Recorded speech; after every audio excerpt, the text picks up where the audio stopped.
Stock market, crude oil fall, US Iran war end. So hi friends, ఎలా ఉన్నారు? So stock market bull రంకెలేసింది. అలాగే stock market కుంభస్థలం మీద కన్ను వేసిందా? సో ఆ విషయాల గురించి చూద్దాం. సో అలాగే మనం 11th మాట్లాడుకున్నాం. సో చాలామంది భయపడతా ఉంటే మనం టెలిగ్రామ్ గ్రూప్లో 11th మాట్లాడుకున్నాం కదా. హిస్టారికల్ డేటా చూడండి, నిఫ్టీ. సో డిసప్పాయింట్ అవ్వాల్సిన అవసరం లేదు. సో ఎఫ్ఐఎస్ అనేవాళ్ళు ఇండియన్ స్టాక్ మార్కెట్లోకి రాక తప్పదు అని. సో వాళ్ళు దే ఆర్ కమింగ్ అని. సో హిస్టారికల్ డేటా చూస్తే ఏంటంటే మనకు అలా తెలుస్తుందన్నమాట. సో హిస్టారికల్ డేటా ఏంటి, అలాగే మూవ్స్ ఏంటి అనేది చార్ట్లో చూస్తే తెలుస్తుంది. అలాగే డేటాకి సంబంధించిన క్లూస్ కూడా మనం గత లాస్ట్ 2 వీడియోస్లో మాట్లాడుకున్నాం. ఎఫ్ఐఎస్ యొక్క ఎంట్రీస్ రాబోతున్నాయి అనేది ఎలా తెలుస్తుంది అని కదా. సో మరొకసారి ఈ వీడియోలో బ్రీఫ్గా డిస్కషన్ చేసుకుందాం. సో మనది ఫ్రీ టెలిగ్రామ్ గ్రూపే. సో ఎవరైతే మన ఛానల్ సబ్స్క్రైబ్ చేస్తారో, ఎవరైనా సబ్స్క్రైబ్ చేయకపోతే చేయండి. ఫస్ట్ చేసిన తర్వాత ఏంటంటే ఫ్రీ టెలిగ్రామ్ లింక్ ఉంది, ఛానల్ డిస్క్రిప్షన్లో ఉంటుంది, అలాగే పిన్నుడు కామెంట్లో కూడా ఉంటుంది. సో దాని ద్వారా ఏంటంటే మీరు ఫ్రీగా జాయిన్ అవ్వచ్చు. ఫస్ట్ ఏంటంటే సబ్స్క్రైబ్ చేయండి, పనిలో పనిగా వీడియోని లైక్ చేయండి ఒకసారి అందరూ. అదనమాట కదా. సో మొత్తానికి ఏంటంటే కుంభస్థలం మీద కన్ను వేసిందా స్టాక్ మార్కెట్ అని చెప్పచ్చు. అలాగే మరి ఇండిగో, ఎల్ఎన్టీ ఇవన్నీ కూడా ఏంటంటే ఈ యుఎస్ ఇరాన్ డీల్ ఫ్రైడే అవుతుంది అనే న్యూస్ అప్డేట్తో ఏంటంటే ఇవన్నీ కూడా ర్యాలీ అయ్యాయి. కానీ అరబిందో ఫార్మా పడింది. ఆ స్టాక్కి ఉన్న ఇండివిజువల్గా ఉన్న బ్యాడ్ న్యూస్ ఏంటో చూద్దాం. అలాగే ట్రావెల్ స్టాక్స్, వాటి యొక్క ఇంపార్టెన్సు, పీపుల్ ఎక్కువ ట్రావెల్ చేయాలనుకుంటున్నారు కదా. సో కాబట్టి ఆ స్టాక్స్, వాటి యొక్క హిస్టారికల్ డేటాను కూడా ఈ వీడియోలో డిస్కస్ చేద్దాం. సో ఇతరత్ర అప్డేటు, అలాగే లెన్స్ కార్ట్కి సంబంధించిన అప్డేటు, బ్యాంక్ నిఫ్టీ యొక్క కథాగమనంతో వీడియోని సింపుల్గా ముగిద్దాం. చూడండి ఫ్రెండ్స్, మనం నిఫ్టీ యొక్క హిస్టారికల్ డేటా చూస్తున్నాము. సో నిఫ్టీ యొక్క మంత్లీ చార్ట్ చూస్తే చాలా ఇయర్స్ నుంచి మీరు చూడండి, ఓవరాల్గా మధ్యలో కొన్ని మంత్స్ బాగోకపోయినా ఓవరాల్గా ఏంటంటే మంచి పర్ఫార్మెన్సే మన కంట్రీ ఏంటంటే మంచి పర్ఫార్మెన్సే ఇచ్చింది. ఎమర్జింగ్ మార్కెట్ అనే విషయం మీకు నిఫ్టీ యొక్క హిస్టారికల్ డేటా చూస్తే తెలుస్తుంది. సో ఓన్లీ డే చార్ట్ చూస్తే తెలియదు కదా. సో కాబట్టి రీసెంట్ ఫాల్, ఈ వార్ వల్ల పడ్డ ఫాల్ కూడా ఆల్ టైమ్ హై దగ్గర నుంచి పడింది. సో ఆల్ టైమ్ హైకి వెళ్ళినప్పుడు రీట్రేస్మెంట్స్ రావడం సహజం, దానికి ఏదో ఒక కారణం ఉంటుంది మామూలుగానే. సో ఈ వార్ వల్ల ఏంటంటే కొంచెం మీకు డ్రాప్ కనిపించింది అనమాట. సో నిఫ్టీలో టాప్ నుంచి 10 to 15% రీట్రేస్మెంట్, అంటే మైనర్ కరెక్షన్స్ అవన్నీ కూడా. సో 20% పట్టడం కూడా సహజమే నా పాయింట్ ఆఫ్ వ్యూలో స్టాక్ మార్కెట్ టాప్ నుంచి. అలాంటి రిట్రేస్మెంట్స్ రాకపోతే ఏంటంటే న్యూ హైస్ను ఫామ్ చేయవు. కాబట్టి హిస్టారికల్ డేటా చూస్తే ఏంటంటే రీసెంట్ మంత్స్లో ఈ వారు వల్ల ఇంపాక్ట్ అయిన విషయం కనిపిస్తూ ఉంది. అలాగే మనం వీక్లీ చార్ట్ చూసినా కూడా రీసెంట్ వీక్స్లో కాస్త డల్గా పర్ఫామ్ చేసిన, లాస్ట్ వీక్ కాస్త రికవరీ, దానికి ముందు కూడా ఏంటంటే యుద్ధంకు సంబంధించిన విరమణ అని న్యూస్ అప్డేట్ వచ్చినప్పుడు ఆ వీక్స్ రికవరీ వచ్చాయి. కానీ మళ్ళీ యుద్ధం కొనసాగడంతో మళ్ళీ ఏంటంటే తదుపరి వీక్స్ డ్రాప్ డౌను. సో ఆ యుద్ధం వల్ల డ్రాప్ అయిన వీక్స్ కనిపిస్తాయి. అది వార్ కైండ్ ఆఫ్ న్యూస్ నడుస్తున్నప్పుడు ఈ మాత్రం డ్రాప్ అనేది సహజం. ఎందుకని క్రూడ్ ఆయిల్ ప్రైజుల్లో హెచ్చుతగ్గులు ఉంటాయి కదా. అంటే వార్ నడుస్తున్నప్పుడు క్రూడ్ ఆయిల్ ప్రైజులు భారీగా రైజ్ అవుతాయి. మరి క్రూడ్ ఆయిల్ ప్రైజులు పెరిగితే ప్రపంచవ్యాప్తంగా ఏంటంటే అది అలజడి సృష్టిస్తుంది. ఎస్పెషల్లీ క్రూడ్ ఆయిల్ని ఇంపోర్ట్ చేసుకునే కంట్రీ కదా మనది, బాగా డిపెండ్ అయిన కంట్రీ. ఇంపోర్ట్ చేసుకునే కంట్రీస్లో మనది బాగా ఒకటి. కాబట్టి ఎకానమీ దెబ్బతింటుంది. దానివల్ల ఏంటంటే ఇవన్నీ ముందుగానే ఊహించి స్టాక్ మార్కెట్లో ఏంటంటే ఇన్ఫ్లేషన్ వర్రీ, దానివల్ల ఏంటంటే ఈ డ్రాప్ డౌన్ అనేది మనం వీక్లీ చార్ట్స్లో రీసెంట్ వీక్స్లో మనం చూడొచ్చు అనమాట. నిఫ్టీ డైలీ చార్ట్ చూసే ముందు మ్యాక్రో డేటా ఏంటి, దాంట్లో వచ్చిన చేంజెస్ ఏంటో చూడండి ఫ్రెండ్స్. మనం నిన్నటి వీడియోలోనే మనం డిస్కస్ చేసుకున్నాము. యుఎస్ ఇరాన్కి సంబంధించిన శాంతి ఒప్పందంతో ఏంటంటే మనకి గ్లోబల్గా మార్కెట్స్ అన్నీ కూడా మళ్ళీ కలకలలాడాయి కదా. పొద్దున్న ఏషియన్ మార్కెట్స్ అన్నీ బాగున్నాయి. అలాగే లాస్ట్ ఫ్రైడే మార్కెట్లో కూడా మంచి జోష్ మనం చూసాము. అలాగే మనం లాస్ట్ థర్స్డే మాట్లాడుకున్నాము, టెలిగ్రామ్ గ్రూప్లో మనం మాట్లాడుకున్నాము. ఏమనంటే హిస్టారికల్ డేటా చూస్తే ఎఫ్ఐఎస్ యొక్క ఎంట్రీస్ ఎలా వస్తాయి అనే విషయం అర్థమవుతుంది అనేది మనం చూపించాము. సరైన మూమెంట్లోనే స్టాక్ మార్కెట్ని ఏంటంటే మనం జాగ్రత్తగా అబ్జర్వ్ చేసి టార్చ్ లైట్ వేసుకోవాలి అని చెప్పి మనం ముఖ్యంగా ఏంటంటే మరీ మరీ ఇంపార్టెంట్ టైంలో ఏంటంటే గుర్తు చేస్తూ ఉంటాం అనమాట. సో అది కదా. సో చూడండి ఫ్రెండ్స్, ఇక్కడ ఇంతకీ సో ఏం జరిగింది అంటే శాంతి ఒప్పందంతో ఏంటంటే సో బాగా పడ్డ ఏదో స్టాక్స్ అయితే ఉన్నాయో ఈ వార్ వల్ల ఇంపాక్ట్ అయ్యి బాగా పడిపోయిన స్టాక్స్ ఏంటంటే వాటిల్లో మంచి ర్యాలీస్ అనేవి మనం చూస్తూ ఉన్నాం అనమాట. So macro data point of వ్యూలో మెయిన్ అయితే అదే. సో మనకి ఫెడ్ మీట్ సంబంధించిన అవుట్కమ్ అనేది 17th వస్తుంది. కానీ సో అవి న్యూట్రల్గా ఉండే అవకాశాలు ఉంటాయని మనం డిస్కస్ చేసుకున్నాము. ఫెడ్ మీట్ పెద్దగా ఇంపాక్ట్ చూపించకపోవచ్చు నెగిటివ్గా. సో ఎందుకనంటే ఈ వారు ఎండ్ అయితే ఏంటంటే ఈ ఫెడ్ మీట్ వాళ్ళు కూడా ఇన్ఫ్లేషన్కి సంబంధించిన ఫోర్కాస్ట్లు, సో వాటికి సంబంధించిన థింగ్స్ అదంతా డేటా గురించి అలాగే వాళ్ళు మాట్లాడే కామెంటరీ అనేది కూడా పాజిటివ్గా ఉండే అవకాశాలు ఉంటాయి. అదనమాట. సో అయితే చూడండి, మనం ఫ్రైడే ర్యాలీ అలాగే థర్స్డేనే మనకి ఆ మూమెంటం అనేది స్టార్ట్ అయింది, మనం మాట్లాడుకున్నాము. సో ఫ్రైడే జంపు అలాగే ఈరోజు కూడా హెవీ జంప్ అనమాట. అయితే ఏంటంటే సో ఇంట్రాడే పాయింట్ ఆఫ్ వ్యూలో స్పెక్యులేట్ చేసే వాళ్ళకి ఏంటంటే ఈ న్యూస్ అప్డేట్స్ వల్ల వాళ్ళకి ఏమీ బెనిఫిట్ ఉండదు. సో ఎందుకని మార్కెట్లో ఎప్పుడైనా సరే గ్యాప్స్ అప్ గ్యాప్స్ డౌన్స్ అట్లాంటివి జరిగినప్పుడు ఏంటంటే సో ఎక్కువ మూమెంట్ ఉండదు, అంటే మీరు అనుకున్న డైరెక్షన్ వైపు మూమెంట్ ఉండదు. అట్లా అని రివర్స్ చేస్తే ఏంటంటే రివర్స్లో టార్గెట్ ఏంటో మీరు ఐడెంటిఫై చేయలేరు, ఖచ్చితంగా రివర్స్ అవుతుందని మనం చెప్పలేము. అందువల్ల ఏంటంటే న్యూస్ వచ్చినప్పుడు ఎప్పుడైనా సరే ఒక 2-3 డేస్ వెయిట్ చేయాలి, లేదా దానికన్నా ముందే ఇట్లాంటి ఏరియాస్లో పసిగట్టగలగాలి, ఎక్కడన్నా పసిగట్టగలగాలి, లేదా ఇట్లాంటి గ్యాప్స్ ఉన్నప్పుడు ఏంటంటే సైలెంట్ అవ్వాలి. చూడండి, మార్కెట్ ఓపెన్ అవ్వడం ఎక్కడ ఓపెన్ అయింది? సో 23,984. సో దాని తర్వాత కాస్త కిందకి పైకి వెళ్తా డే హై అయితే 24,011 టచ్ చేసింది. కానీ ఓవరాల్గా చూడండి, ఓపెనింగ్ దగ్గర నుంచి క్లోజింగ్ చూస్తే 23,853. అంటే ఏషియన్ మార్కెట్స్ బాగున్నాయి, శాంతి ఒప్పందం జరిగింది అని చంకలు గుద్దుకొని ఎర్లీ మార్నింగ్ బై చేసిన వాళ్ళు ఇబ్బంది పడి ఉంటారు కదా.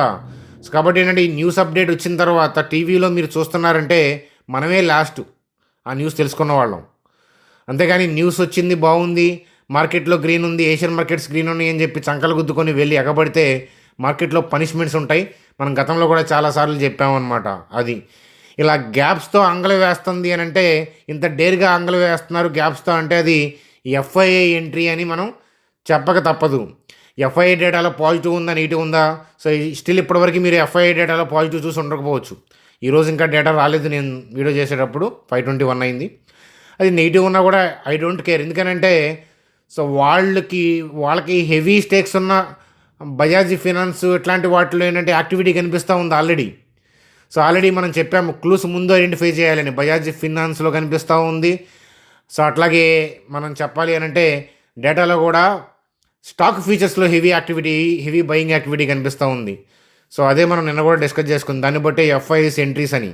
చూడండి సార్, ఇప్పుడు మీరు ఎఫ్ఐఐ డేటా పాజిటివ్గా వచ్చేటప్పటికి మార్కెట్ చాలా పైకి వచ్చేస్తుంది ఆల్రెడీ. మీరు చూసుంటే కనుక ఈ లాస్ట్ 2 డేస్లోనే 7-8% వేరియేషన్ ఉంటుంది పోర్ట్ఫోలియో మూమెంట్లో. అది కాబట్టి సో మొత్తం డీల్ అయిపోయిన తర్వాత, ట్రంప్ సంతకం పెట్టిన తర్వాత, ఇరాన్ సంతకం పెట్టిన తర్వాత నేను వచ్చి మార్కెట్లో ఏదో వెలిగిస్తాను అని అంటే సో అది మార్కెట్ ఆల్రెడీ వెలిగిపోతూ ఉంటుంది, చాలా డీవియేషన్ వస్తుంది. ఎంత ఇస్తుంది నిఫ్టీ రిటర్న్స్ మనం ఇయర్లీ ఇయర్లీ ఎంత ఇస్తుంది పోర్ట్ఫోలియో రిటర్న్స్ మనం 18% సిఏజీఆర్ జనరేట్ చేస్తే గ్రేట్ అయినా కాదా?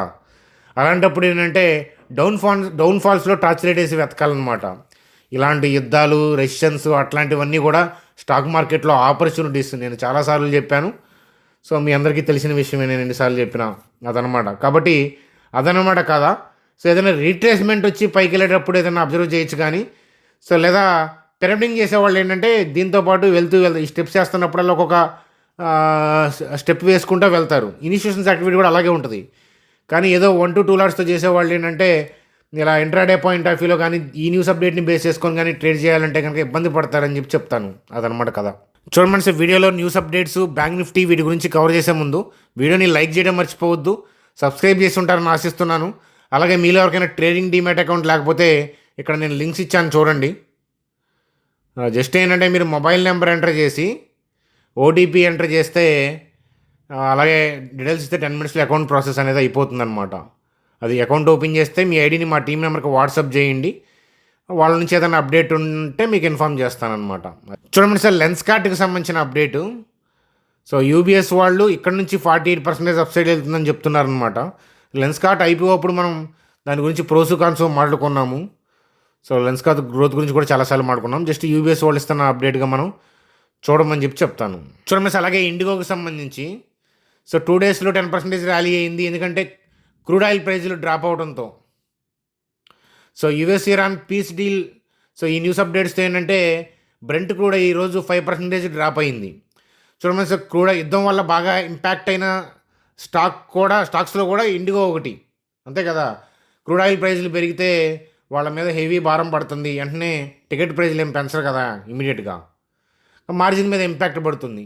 అలాగే క్రూడ్ ఆయిల్ ప్రైజులు తగ్గినాయి అనుకోండి, అప్పుడు అప్పుడు బాగా ఫాల్ డౌన్ అయితే ఏంటంటే వాళ్ళకి మార్జిన్ ఇంప్రూవ్ అవుతుంది. అందుకని ఏ వేటినైతే చితకబాస్తారో యుద్ధం వల్ల వాటిల్లోనే మళ్ళీ రికవర్ అవుతాయి అన్నమాట. సో ఇలాంటి అబ్జర్వేషన్ అనేది నేర్చుకోండి అని చెప్పి చెప్తాను, జస్ట్ న్యూస్ అప్డేట్స్ లాగా కాకుండా. సో అలాగే వేదాంతకు సంబంధించిన డీమర్జరు, వేదాంత అల్యూమినియం మెటల్గా సో 522 అది ఎన్ఎస్సిలో లిస్ట్ అయిందనమాట. Vedanta iron and steel 20 rupees అది. Vedanta oil and gas 38, Vedanta power ఇలా డీమర్జ్ అయ్యాయి అనమాట. వేదాంత సింగిల్గా ఉన్నాయి, ఇప్పుడు ఏంటంటే డీమర్జ్ అయ్యి డిఫరెంట్ స్టాక్స్గా లిస్ట్ అయింది. సో అలాగే రిలయన్స్ ఇండస్ట్రీస్కి సంబంధించి చూడండి, మోర్గాన్ స్టాన్లీ వాళ్ళు ఓవర్ వెయిట్ ఇస్తున్నారు. అంటే నిఫ్టీతో కంపేర్ చేస్తే రిలయన్స్ మంచి పర్ఫార్మెన్స్ చేస్తుంది అని అంటాం ఓవర్ వెయిట్ అంటే. సో వాళ్ళు టాప్ పిక్గా తీసుకుంటున్నారు, ఎందుకంటే ఇది అండర్ వాల్యుయేషన్స్లో అంటే అండర్లో ట్రేడ్ అవుతుంది. రిలయన్స్ లాంటి స్టాక్ 20 PE అరౌండ్ ట్రేడ్ అవడం అంటే మామూలు విషయం కాదు కదా. అలాగే టార్గెట్ ప్రైస్గా సో 1800 ఇస్తున్నారు. సో అలాగే రీసెంట్గా సో ఏఐకి సంబంధించిన డేటా సెంటర్ మెటాతో కలిపి ఇండియాలో ఫస్ట్ డేటా సెంటర్ లాంచ్ చేస్తున్నారు. ఇట్లాంటి న్యూస్ అప్డేట్లు మనం ఆడుకున్నాం. అలాగే oil to chemical, so earnings, ఇతరత్ర బిజినెస్, రిలయన్స్ రీటైల్, ఇట్లాంటి వాటన్నిటిని అనాలిసిస్ చేసి వాళ్ళు ఇస్తున్న వాల్యుయేషన్ అదనమాట. సో టార్గెట్ ప్రైస్గా అది చెప్తున్నారనమాట. సో మోర్గన్ స్టాన్లీ వాళ్ళు సో లోయర్ లెవెల్లో ఉన్నప్పుడు అలాంటి మంచి అనాలిసిస్ ఇవ్వడం అనేది కరెక్ట్ అని చెప్పి అని అనుకుంటున్నాను. అదనమాట కదా. చూడండి, అలాగే ఎల్ఎన్టీ కూడా మంచి ర్యాలీ అయింది. సో ఈ పీస్ డీల్ వల్ల ఎల్ఎన్టీ కూడా మంచి ర్యాలీ అయింది. అలాగే అరో ఫార్మా పడిపోవడానికి కారణం ఏంటంటే యుఎస్ ఎఫ్డిఏ నుంచి సో వాళ్ళకి ఓఏ వచ్చింది. So official action indicated. So వాళ్ళు డ్రగ్ అప్రూవల్కి వెళ్తారు కదా. సో ఓఏ ఇచ్చారంటే ఏంటంటే ఆ టెస్టింగ్ అంతా ఆపి అది సివియర్ అనమాట. అందుకనే స్టాక్ బాగా హెవీ డ్రాప్ అవుతాయి. సో మీ ఏ ఫార్మా స్టాక్స్ అయినా సరే చూడండి, సో ఓఏ ఇచ్చారనుకోండి, అఫీషియల్ యాక్షన్ ఇండికేటెడ్ అని ఇచ్చారనుకోండి, అది చాలా పెద్ద నేడు న్యూస్. కానీ అరవిందో ఫార్మా లాంటి కంపెనీలు ఏంటంటే అట్లాంటి వాటిని వాళ్ళకున్న ఆ యూనిట్ని వాళ్ళు ఏదో టెస్టింగ్ అప్లై చేసుకున్నారో దాన్ని రివ్యూ చేసుకొని మళ్ళీ వాళ్ళని పిలిచి మళ్ళీ సరి చేసుకోగలుగుతారు. ఇలాంటివన్నీ చాలాసార్లు ఫేస్ చేసింది అరవిందో ఫార్మా. కాకపోతే టెంపరీగా స్టాక్స్ని చితక్కొడతారు అనమాట. అది అరవిందో ఫార్మా ఫాలో అవడానికి కారణం యుఎస్ ఎఫ్డిఏ వాళ్ళు ఓఏఐ వాళ్ళకి సంబంధించిన యూనిట్లో ఓఏఐ ఇవ్వటం అనమాట. So action official action indicator అంటారు దాన్ని. సో విఏఐ ఎన్ఏఐ గురించి కూడా మనం గతంలో చాలాసార్లు మాడుకున్నాం. వాలంటరీ యాక్షన్ ఇండికేటర్ అంటే చిన్న ఇష్యూస్ ఉంటే మీరే సరి చేసుకోండి అని చెప్తాం, అది పాజిటివ్గానే వెళ్తుంది. అలాగే ఎన్ఏఐ అంటే నో యాక్షన్ ఇండికేటెడ్, అది కూడా ఏం ఇష్యూస్ లేవు, మేము టెస్ట్ చేసాం అంతా క్లియర్ అని అర్థం. కానీ సో అఫీషియల్ యాక్షన్ ఇండికేటర్ అంటే అది స్టాప్ చేస్తారు. సో మళ్ళీ వాళ్ళు అంతా సెట్ చేసుకొని మళ్ళీ రివ్యూ చేసుకుంటే కానీ అది పెద్ద టైం ప్రాసెస్, బిజినెస్ కూడా చాలా ఇంపాక్ట్ పడుతుంది, అదనమాట కదా. సో అందువల్ల ఫాల్ డౌన్ అయింది. సో ట్రావెల్ స్టాక్ గురించి మనం న్యూస్ అప్డేట్ గురించి మాట్లాడుకోవాలంటే, ట్రావెల్ స్టాక్స్కి సంబంధించిన మంచి రేటింగ్ ఇచ్చారు. సో ఇక్కడ 3 ట్రావెల్ స్టాక్స్ వేశాను. సో ఇక్కడ ట్రావెల్ చూడండి, పీపుల్ కూడా మీరు చూడండి ఎక్కువ ట్రావెల్ చేయాలనుకుంటున్నారు ఇప్పుడు జనరేషన్ కానీ ఇప్పుడు పీపుల్ కానీ. సో ఎక్కడెక్కడికో ట్రావెల్ చేస్తే అక్కడ పీస్ దొరుకుతుంది, ఇక్కడ ఆనందం దొరుకుతుంది, ఆ ఏరియా బాగుంది, ఈ ఏరియా బాగుంది అనుకుంటారు. కానీ ఒకటి గుర్తుపెట్టుకోండి ఫ్రెండ్స్, సో మనం stock market point of view ఏంటంటే ట్రావెల్ కంపెనీలకి గ్రోత్ ఉండే అవకాశాలు ఉంటాయి. ఎందుకంటే పీపుల్ ఎక్కువ ట్రావెల్ చేస్తున్నారు కాబట్టి, ఇంకా పీపుల్ దగ్గర మనీ ఉంటుంది. సో పిచ్చిలేస్తుంది కూర్చొని ఇన్స్టాగ్రామ్లు చూసి అందువల్ల ఇన్స్టాగ్రామ్ వల్ల కూడా రకరకాల ప్లేసుల గురించి తెలుసుకుంటున్నారు, అందువల్ల వెళ్ళాలనుకుంటున్నారు అది. సో అయితే ఇక్కడ థింగ్ ఏంటంటే మనం ప్రశాంతంగా ఉంటే ఏ ప్లేస్లోకి వెళ్ళినా కూడా ప్రశాంతంగా ఉంటుంది. మనం ప్రశాంతంగా ఇక్కడ లేవనుకోండి, మీరు వేరే ప్లేస్కి వెళ్ళినా కూడా అలజడిగానే ఉంటుంది అది. ఎందుకంటే హ్యాపీనెస్ అనేది వేరే ప్లేస్ నుంచి ఏం రాదు, మనలో ఉంటుంది అది. ఏ ప్లేస్లో ఉన్నా మనం హ్యాపీగా ఉండొచ్చు, అది. కానీ పీపుల్ ఏంటంటే దే ఆర్ సీకింగ్. కాబట్టి ఏంటంటే అటువైపు బాగా ఏంటంటే గ్రోత్ ఉండే అవకాశాలుంటాయి. దానిలో భాగంగా one of the travel company గురించి ఇక్కడ మనం హిస్టారికల్ డేటా చూద్దాం. సో యాత్ర ఆన్‌లైన్‌కి సంబంధించి సేల్స్ గ్రోత్ చూడండి బాగుంది. ఆపరేటింగ్ ప్రాఫిట్‌లో గ్రోత్ ఉంది. చూడండి నెట్ ప్రాఫిట్ చూడండి రీసెంట్ ఇయర్స్‌లో నెట్ ప్రాఫిట్లు బాగుంది. ఎందుకనంటే ఎక్కువగా ఈ ఆన్‌లైన్ ప్యాకేజెస్ ద్వారా పీపుల్ ఎక్కువ ట్రావెల్ చేస్తా ఉన్నారు. సో, ఆ బిజినెస్ అట్లాగే మనం యాత్ర ఆన్‌లైన్‌కి సంబంధించిన డెట్ టు ఈక్విటీ చూస్తే గనుక ఆ కంపెనీది సో 0.12 అంటే డెట్ ఫ్రీ కంపెనీ. సో, అది. సో, కాబట్టి అబ్జర్వేషన్ ఒకసారి చెయ్యండి అని చెప్తాను. సో, అబ్జర్వేషన్ బాగా కాబట్టి హిస్టారికల్ డేటా చెప్పాను. సో, అబ్జర్వేషన్ అనేది ఒకసారి చూడండి. మీరు ప్రోస్, కాన్స్ ఏంటి? సో, ఇంతకుముందు స్టాక్ పడిపోయినప్పుడు ఎందుకు పడిపోయింది? పెరిగినప్పుడు ఎందుకు పెరుగుతుంది? ఇట్లాంటి విషయాలనేవి కూడా బాగా అనాలిసిస్ చేయండి. మేనేజ్మెంట్ టాక్స్, ప్రోస్, కాన్స్ ఇట్లాంటివన్నీ కూడా చూడాలి. ఇదే కంపెనీ కాదు. సో, అదర్ ట్రావెల్ కంపెనీస్ కూడా చూసి పీర్ కంపెనీస్తో కంపేర్ చేస్తే చూసి చూడండి. ఈ సెక్టార్కి ఇంపార్టెన్స్ ఉండే అవకాశాలు ఉంటాయి అనేది మన పాయింట్ ఆఫ్ వ్యూలో మనం నాలెడ్జ్ షేరింగ్ పాయింట్ ఆఫ్ వ్యూలో హిస్టారికల్ డేటా అనేది మనం చూపిస్తూ ఉన్నాం. ఒకసారి గమనించగలరు. చూడండి ఫ్రెండ్స్, అలాగే బ్యాంక్ నిఫ్టీ యొక్క చార్టు. సో, బ్యాంక్ నిఫ్టీ కూడా చూడండి రీసెంట్గా యూఎస్ మార్కెట్లో ఫాల్ డౌన్లో కూడా బ్యాంక్ నిఫ్టీ పార్టిసిపేట్ చేయలేదు. కాస్త న్యూట్రల్గా నిలబడింది. ఇన్ఫ్యాక్ట్ ర్యాలీస్ కూడా అయ్యింది. సో, మళ్ళీ పాజిటివ్ న్యూస్ రావడంతో ఏంటంటే ఇలా గ్యాప్స్ అప్తో ఎక్కడికో మంచిగా దూసుకుపోయిందనమాట. సో, మన కంట్రీ లాస్ట్ 2 ఇయర్స్లో ఏ రిటర్న్స్ ఇవ్వలేదు. సో, ఏంటి ఇట్లా నెగిటివ్స్ మనం చూస్తుంటాం సోషల్ మీడియాలో. అవన్నీ కూడా మీరు అబ్జర్వ్ చేయొద్దు. పర్టికులర్ టైం ఫ్రేమ్ వర్క్ని తీసుకొని రిటర్న్స్ కావాలి అంటే రాదు.